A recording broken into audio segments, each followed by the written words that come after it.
Bu birgina xato IELTS writing va speakingda past ball olishingizga sabab bo'ladi. Eslab qoling. SVA Subject Verb Agreement. Gap tuzayotganingizda ishlatayotgan egangizga kesimning mos shakli tanlanishi kerak. Misol uchun, people enjoysmi yoki enjoy? To'g'ri javob enjoy. She studies, study. Qaysi birini tanlaysiz? To'g'ri javob studies. Ammo xulosa qilishga shoshilmang. Uzun gaplarni tuzganingizda muammo jadallashadi. Quyidagi gapni tarjima qilib ko'ring.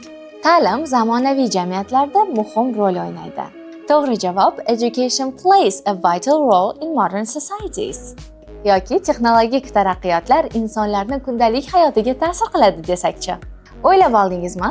Technological advances affect people's daily lives. Aynan s qo'shimchasiz gap tushishingiz kerak edi. Qanday qilib IELTS speaking imtihoniga to'g'ri tayyorgarlik ko'rib 9 ball olishni bilmoqchi bo'lsangiz, 3 kun davomida bepul dars o'tyapman. 5, 6 va 7 noyabr kunlari profil shapkasida havola bor. Albatta o'tib darsga boshlang. Faqat ishlaydigan strategiyalar bilan bo'lishaman.